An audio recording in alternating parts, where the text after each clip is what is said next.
नमस्कार दोस्तों, एक बार फिर से आप सभी का हमारे चैनल पर स्वागत है। आज के इस वीडियो में हम छत्तीसगढ़ माध्यमिक शिक्षा मंडल कक्षा 10वीं विषय हिंदी विषय के इम्पोर्टेंट क्वेश्चंस को जानेंगे। साथ में हम ब्लूप्रिंट को भी समझेंगे। देखिए, ये है स्क्रीन पे हमारा हिंदी विषय का ब्लूप्रिंट, जिसके माध्यम से हम जान सकते हैं कि किस इकाई से किस नंबर के कौन से नंबर के प्रश्न आएंगे, पूछे जाएंगे। जैसा कि आप सभी देख सकते हैं कि पहले भी हमने वीडियो के माध्यम से डिस्कस किया था कि 1 या फिर 2 नंबर में कैसे प्रश्न आ सकते हैं। ऑब्जेक्टिव क्वेश्चंस भी हमने देखे थे, मगर आज की इस वीडियो में हम 4 अंक में आने वाले क्वेश्चंस को देखेंगे। जैसा कि आप ब्लूप्रिंट में देख सकते हैं, 4 अंक से आने वाले कुल जो कि 5 ही क्वेश्चंस हैं। ओनली 5 क्वेश्चंस, 4 अंक से आने वाले क्वेश्चन, मतलब 20 नंबर के जो क्वेश्चंस हैं वो 4 नंबर को हिसाब से पूछे जाने हैं। अब ये 4 नंबर के क्वेश्चन किस यूनिट से पूछे जाएंगे उस पर एक बार देख लेते हैं। जैसा कि जो पहला इकाई है जिसमें 3 चैप्टर्स को शामिल किया, 3 पार्ट है इसमें, उन्हीं पार्टों में से 4 नंबर का एक प्रश्न आएगा। मतलब 4 नंबर मतलब कि आपके जो प्रश्न होंगे वैकल्पिक होंगे, उसमें आपको एक ऑप्शनल क्वेश्चन मिलेगा। जैसा कि आप देख सकते हैं कि जो इस इकाई में 3 ही पार्ट है इसमें। अब जो भी ऑप्शनल क्वेश्चन आएगा, ऑप्शनल मतलब कि आपसे 2 प्रश्न पूछे जाएंगे, उनमें से आपको एक को सॉल्व करना है या फिर एक को ही आपको बनाने हैं। तो एक जो चैप्टर होगा, एक जो पार्ट होगा वो छूट जाएगा इसमें से। तो इन दोनों में 2 ही चैप्टर आएंगे। तो ज़्यादातर जो संभावना है इसमें वो है, जो पहला पार्ट है आपका चंद्र गहना से लौटती बेर, और जबकि पार्ट 3 है बादल को घिरते देखा है। इन दोनों ही पाठों को आपको अच्छे से प्रिपेयर करनी है 4 अंक के लिए। जबकि नर्मदा का उद्गम जो कि अमरकंटक है, इसमें से प्रायः 2 ही नंबर का प्रश्न पूछे जाने की संभावना है इस साल। तो आपको पार्ट 1 और पार्ट 3 को ज़्यादा ध्यान देना है और इन्हीं को पढ़ते हुए आगे बढ़ना है। तो चलिए कुछ इनके सिलेक्टेड क्वेश्चंस देख लेते हैं, किस प्रकार के प्रश्न पूछे जा सकते हैं 4 अंक के लिए। तो इन चैप्टर्स को मिला के ये है कुछ 4 अंक के प्रश्न। जैसे प्रश्न पहला है, निम्नलिखित पद्यांश का भावार्थ लिखिए।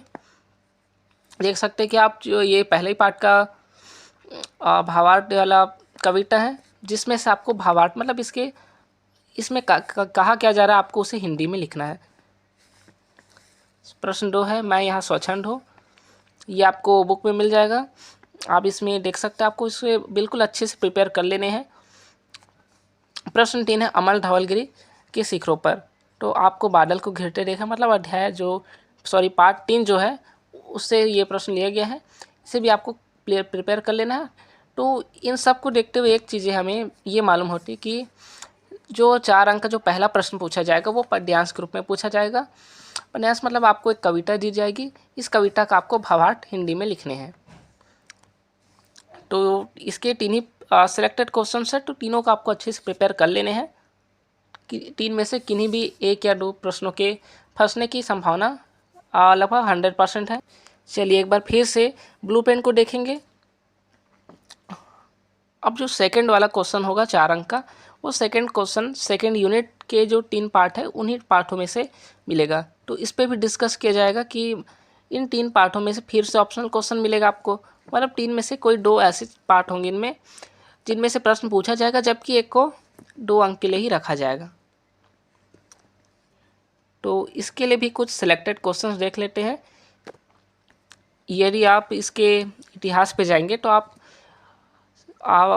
आप इसमें पाएंगे कि जो 4 नंबर के प्रश्न पूछे गए ज़्यादातर वो या तो जनतंत्र का जन्म से पूछे गए हैं या फिर अपनी अपनी बीमारी वाले जो पार्ट है उसमें से पूछे गए हैं।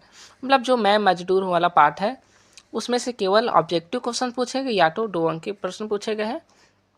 चलिए कुछ सिलेक्टेड क्वेश्चंस भी देख लेते हैं। चलिए 4 अंक के प्रश्न देखेंगे जो सिलेक्टेड है और जिनके आने की संभावना ज़्यादा है। इसमें हमने एक मिस्टेक से इसमें हमने मैं मजदूर हूँ वाले पार्ट से कहा था कि प्रश्न नहीं आएंगे, जबकि जो जनतंत्र वाला जो पार्ट है उसमें से प्रश्न 4 अंक के नहीं आएंगे। मैं मजदूर हूँ उस पार्ट से प्रश्न आएंगे। तो इन्हीं में से ज़्यादा प्रश्नों के आने की संभावना है। मिस्टेक फुली जनतंत्र को इसमें प्राथमिकता दी गई थी, जबकि मैं मजदूर हूँ पार्ट से 4 अंक के ही प्रश्न पूछे जाते हैं हर साल। तो चलिए इन जो 60 सिलेक्टेड क्वेश्चंस हैं उन्हें देख लेते हैं। प्रश्न पहला है, मैं मजदूर हूँ पाठ से उन पंक्तियों को छांट कर लिखिए जिनमें मजदूरों की विशेषता दिखाई देती है। प्रश्न 2 है, निर्माण के प्रति मजदूरों की निरंतर प्रतिबद्धता किन किन बातों में जाहिर होती है। प्रश्न 3 है, फैक्ट्री में काम करते हुए घायल या दुर्घटनाग्रस्त होने वाले मजदूरों के प्रति मालिकों की क्या क्या जिम्मेदारियां होनी चाहिए। तो आपको 4 पॉइंट्स में इसके आंसर लिखने हैं। प्रश्न 4 है, मजदूर को श्रम शक्ति इकाई क्यों कहा जाता है। प्रश्न 5 है, मजदूर के पारिवारिक जीवन का हाल कैसा होता है। पाठ के आधार पर लिखने हैं आपको। यदि आपने पाठ को अच्छे से पढ़ा हुआ है तो आप इसके आंसर्स लिख सकते हैं। प्रश्न 6 है, सबका दुख अलग अलग होता है, किस किस तरह के दुख का अनुभव आपने किए हैं। तो इसमें आपको अपने ही विचार लिखने हैं। प्रश्न 7 है, अपने परिवार के सभी लोगों से उनके दुख पूछिए और लिखिए। क्वेश्चंस भले ही इसे दिया गया लेकिन आप शायद ऐसा क्वेश्चन नहीं पूछा जाएगा, तो आपको स्टार्टिंग जो 6 क्वेश्चन हैं उन्हीं को अच्छे से प्रिपेयर करने हैं, इन्हीं के आ जाने की संभावना है। बाकी आप इतना श्योर रहिए कि जो सेकेंड मतलब 4 नंबर वाले जो सेकेंड यूनिट से जो क्वेश्चंस पूछे जाएंगे वो क्वेश्चंस मैं मजदूर हूँ वाले चैप्टर से ही पूछे जाने, तो आपको उसे अच्छे से प्रिपेयर कर लेने हैं।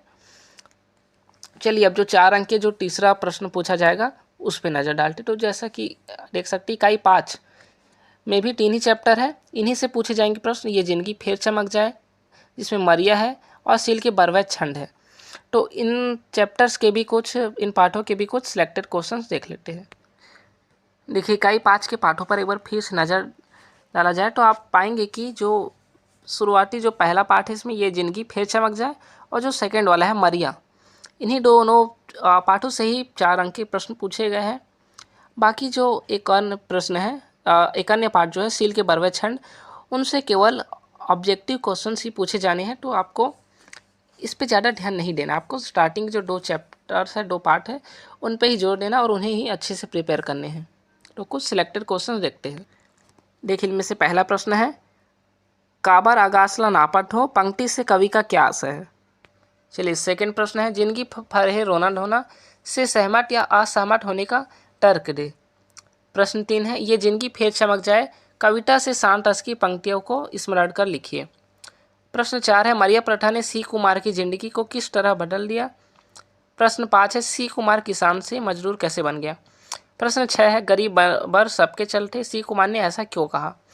प्रश्न 7 है, बहन को लिवाने पहुंचा भाई अनमना सा क्यों है। प्रश्न 8 है, मायके व ससुराल के बीच की स्थिति को कवि ने पाटर पान क्यों कहा है। तो ये 8 ही क्वेश्चन है जो कि सिलेक्टेड है, आने की संभावना है, लेकिन आपको इसके आंसर को बिल्कुल शॉर्ट टाइप नहीं लिखना, आपको थोड़े से लॉन्ग टर्म क्वेश्चंस के अनुसार आंसर को डील करना है, तभी आपको 4 अंक मिल पाएंगे। नहीं तो आप यदि शॉर्ट लिखते तो 2 से 3 नंबर ही आपको मिलेंगे, पूरे 4 अंक नहीं आप पा पाएंगे। तो आपको ध्यान देना है कि इसकी जो शब्द सीमा है उसे आपको बढ़ा कर लिखना है। चलिए 4 अंक के जो 2 अन्य प्रश्न हैं उन पे भी एक नज़र डालते हैं। जैसे कि आप यहाँ देख सकते हैं, इस कॉलम की ओर आगे बढ़ेंगे तो इकाई 6 मिलेगा हमें। इकाई 6 में पहला तो है जीवन का झरना, दूसरा एक था पेड़, एक था ढूंढ और तीसरा है साध। तो 3 पाठ फिर से यहाँ पे हैं। इन 3 पाठों में से 2 पाठों से ही 4 अंक के प्रश्न पूछे जाएंगे। एक पाठ ऐसा होगा जिसमें से केवल ऑब्जेक्टिव क्वेश्चन ही पूछे जाएंगे। तो देखते हैं वो ऐसा पार्ट कौन सा जिसमें ऑब्जेक्टिव क्वेश्चन पूछे जाएंगे और कौन से वैसे 2 पार्ट हैं जिनसे 4 अंक के प्रश्न आ सकते हैं। देखिए इस इकाई से तीनों ही पार्ट इंपॉर्टेंट है, आपको तीनों ही पाठों में से कोई सा भी प्रश्न कभी मिल सकता है। तो तीनों पाठों के कुछ सिलेक्टेड क्वेश्चंस हैं जिन्हें हम देखने वाले हैं। चलिए ये 4 अंक के कुछ प्रश्न हैं, कुल 12 प्रश्न हैं, 12 को हम समझेंगे। पहला है, जीवन का झरना कविता में मानव का मृत हो जाना क्यों और कब बताया गया है। प्रश्न 2 है, बाधा के रोडों से लड़ता उक्त पंक्तियों का आशय जीवन को कैसे और कब कब प्रभावित तथा प्रेरित करता है, अपने शब्दों में लिखिए। प्रश्न 3 है, एक था पेड़ एक था ढूंढ में बांझ के पेड़ का जिक्र है, यह किस प्रकार का पेड़ है तथा कहाँ पाया जाता है, इसके बारे में लिखना है। प्रश्न 4 है, एक था पेड़ एक था ढूंढ पाठ के शीर्षक की सार्थकता स्पष्ट कीजिए। प्रश्न 5 है, दृढ़ता और जड़ता में फर्क को पाठ में किस प्रकार से बताया गया, उदाहरण के माध्यम से समझाइए। प्रश्न 6 है, जीवन में निराला वन कहकर कवित्री ने क्या संकेत किया है, लिखिए।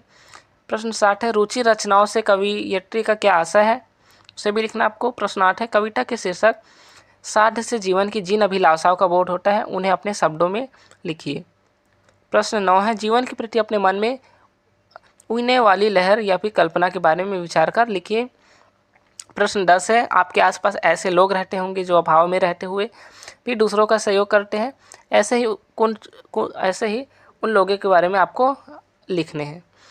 प्रश्न 11 है, तुम कविता के प्राण बनो, मैं उन प्राणों की आकुल तान, निजन मन को मुखनिर कर दे प्रिया अपना सम्मोहन गान। तो उपयुक्त जो काव्य है उस पंक्तियों का आपको भाव अपने शब्दों में लिखना है। प्रश्न 12 है, हमें अपने जीवन को कैसे बनाना चाहिए और आसपास के लोगों तथा प्रकृति से हमें कैसे सहयोग मिलता है उनके बारे में आपको लिखने हैं। तो ये कुल 12 प्रश्न हैं। 12 प्रश्नों को आपको अच्छे से प्रिपेयर करने हैं। साथ में कुछ अन्य पाठ्य पुस्तक के क्वेश्चंस को भी आप प्रिपेयर कर सकते हैं, लेकिन इन्हें छोड़ने नहीं है, ये बिल्कुल आ सकते क्वेश्चंस, तो अच्छे से प्रिपेयर करना है। चलिए अब बढ़ते हैं, जो आखिरी 4 अंक का जो क्वेश्चंस है वो किसी का ऐसा आएगा उसके बारे में देखेंगे। देखिए, जो आखिरी 4 अंक का जो प्रश्न है वो जा रहा है इकाई 7 से। इकाई 7 आपको मिल जाएगा, जिसमें मध्यकालीन काव्य है जिसे 2 खंडों में बांटा गया है। पहला मीराबाई है और दूसरा डाडू दयाल है इसमें। जिसमें सेकंड है मैं लेखक कैसे बना, तीसरा जेब कट्टा, चौथा है गोठुली। मतलब इसमें कुल 4 पार्ट है, इकाई एक ही है। चारों पार्ट में से कौन से ऐसे पार्ट हैं जिनमें से इस टाइप के प्रश्न पूछे जाने की संभावना होगी। ध्यान देना है कि इनमें से एक पार्ट ऐसा भी होगा जिसमें से 3 अंक का भी प्रश्न पूछा जाएगा। देखते हैं। देखिए, 3 अंक के भी काफ़ी सारे प्रश्न हैं जिनकी शब्द सीमा 50 है। आप इसका स्क्रीनशॉट लेकर आप जो सिलेक्टेड क्वेश्चन है आप पढ़ सकते हैं, लेकिन हमारा जो मुख्य उद्देश्य है 4 अंक के जो क्वेश्चंस हैं उन्हें आपको एक्सप्लेन करना है। ऊपर में कुछ और है 3 अंक के प्रश्न, इन्हें भी आप देख सकते हैं। सारे क्वेश्चंस आपको आपके जो टेक्स्ट बुक है उसमें मिल जाएंगे। चलिए, 4 अंक के जो प्रश्न हैं, अधिकतम शब्द सीमा 75 है, उन्हें आपको लिखने हैं। तो इसमें करीब 10 प्रश्न हैं जिन्हें आपको कंप्लीट करने हैं। चलिए, प्रश्न पहला है, 5 कौड़ी बाबू द्वारा शरद बाबू के लिए कही गई 3 बातें क्या क्या थी। प्रश्न 2 है, आपके जीवन में कई लोग ऐसे होंगे जिनका प्रभाव आप पर पड़ा होगा, उनमें से किसी एक के बारे में आपको लिखना है। प्रश्न 3 है, उन 4 बिंदुओं को लिखिए जहाँ पर गोठुली कहानी में परिस्थिति बदलती है। प्रश्न 4 है, मीरा ने अपनी आंखों में बसे कृष्ण की छवि का वर्णन किया है, लिखिए। प्रश्न 5 है, मध्यकाल के कवियों के बारे में कहा जाता है कि वे अशिक्षित या अल्प शिक्षित थे, फिर भी उन्होंने अच्छे और ढेर सारे काव्यों की रचना की, वे ऐसा कैसे कर पाए होंगे, अपने विचार लिखिए। प्रश्न 6 है, वर्तमान समय में समाज का झुकाव भौतिक सौंदर्य के प्रति बढ़ता जा रहा है, इन परिस्थितियों में जो आंतरिक सौंदर्य की ओर उन्मुख होना या फिर लौटना की समझ में कितना महत्व रखता है, अपने विचार प्रस्तुत कीजिए। चलिए, प्रश्न 7 है, निम्नलिखित पद्यांश का भावार्थ लिखिए। तो पहला भावार्थ जो आपके बुक में मिल जाएगा, आपको इसे पढ़ लेना है। प्रश्न 2 भी आपको मिल जाएगा, प्रश्न 3 भी आपको मिल जाएगा। कुछ और यहाँ पे आपको पद्यांश मिल जाएंगे, इन्हें भी आपको अच्छे से प्रिपेयर कर लेने हैं। कोई सा भी प्रश्न आपके लिए इम्पॉर्टेंट हो सकता है। प्रश्न 8 है, हरी गिट्टी का छंद किसे कहते हैं, उदाहरण द्वारा समझाइए। प्रश्न 9 है, छंद किसे कहते हैं, प्रमुख प्रकारों का उल्लेख कीजिए। और प्रश्न 10 है, वाच्य किसे कहते हैं, कृत्यवाच्य, कर्मवाच्य और भाववाच्य की परिभाषा उदाहरण सहित आपको लिखने हैं। तो ये थे कुछ 4 अंक के प्रश्न जिन्हें आप प्रिपेयर कर सकते हैं और अच्छे से लिख भी सकते हैं।